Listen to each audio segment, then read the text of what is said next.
আসসালামু আলাইকুম। আপনারা সবাই কেমন আছেন? আশা করি আল্লাহর রহমতে অনেক ভালো আছেন। আমার আজকের রেসিপি হচ্ছে কাঁচা পেঁপের হেলুয়া। চলুন বেশি কথা না বলে রেসিপিটা শুরু করা যাক।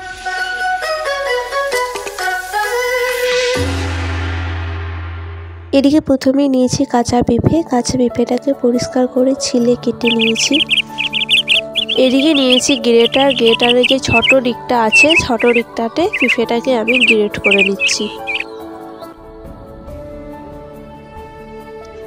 এদিকে আপনারা দেখতেই পাচ্ছেন সব পেঁপেগুলোকে গ্রেট করে নিয়েছি। চলে এসেছি কিচেনে। চুলায় বসিয়ে দিয়েছি কড়াই। কড়াইয়ের মধ্যে 1 চামচের মতন ঘি দিয়ে দিচ্ছি।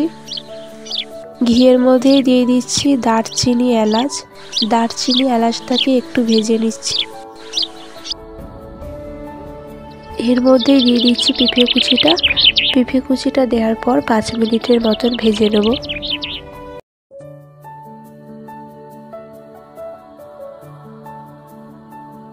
পাঁচ মিনিট ভেজে নেওয়ার পর এর মধ্যে দিচ্ছি স্বাদ মতন লবণ।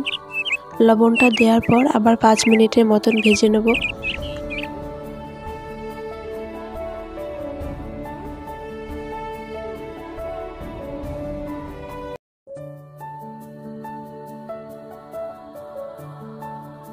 চলে এসেছি 5 মিনিট পর।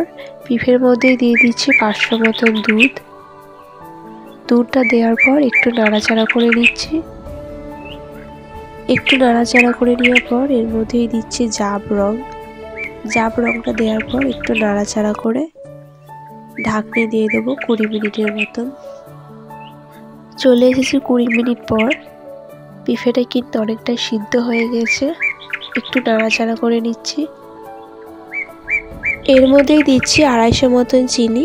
চিনিটা দেওয়ার পর সব উপকরণগুলোকে 10 মিনিটের মতন ভেজে নেব।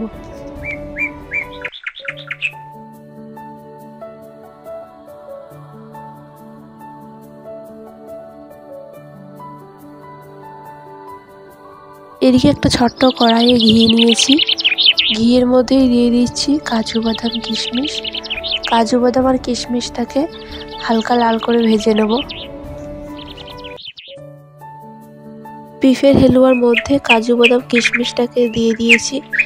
দেওয়ার পর সব উপকরণগুলোকে ভালো করে মিক্স করে নিয়েছি। 2 মিনিট ভেজে নিলে আমাদের পেঁপের হেলুয়া হয়ে যাবে।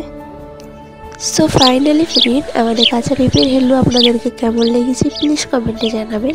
রেসিপিটা ভালো লেগে থাকলে লাইক, কমেন্ট, শেয়ার করে দেবেন। আল্লাহ হাফিজ।